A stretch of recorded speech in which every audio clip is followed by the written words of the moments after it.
Since its debut in September 2019, the Changan CS75 Plus has evolved through 4 generations, continually refining its design, performance, and technology. Now, Changan has made headlines after its 4th-generation CS75 Plus SUV set a Guinness World Record for the longest jump on an ice ramp, soaring 68.6 feet in an extreme cold environment of -22 degrees Fahrenheit.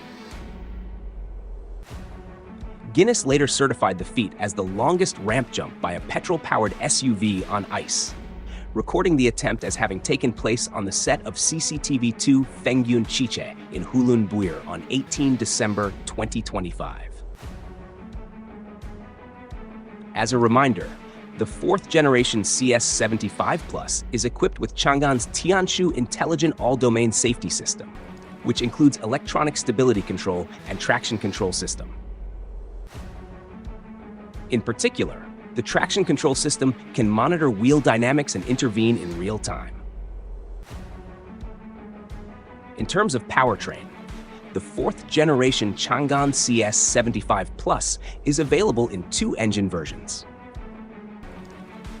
The 1.5-liter turbocharged version is powered by Changan's Blue Whale engine with 500 bar high-pressure direct injection, producing 189 horsepower. For drivers seeking more power, the 2-liter turbocharged version delivers a commanding 229 horsepower. In its home turf, the 4th-generation model is widely available with a starting price of 121,900 yuan.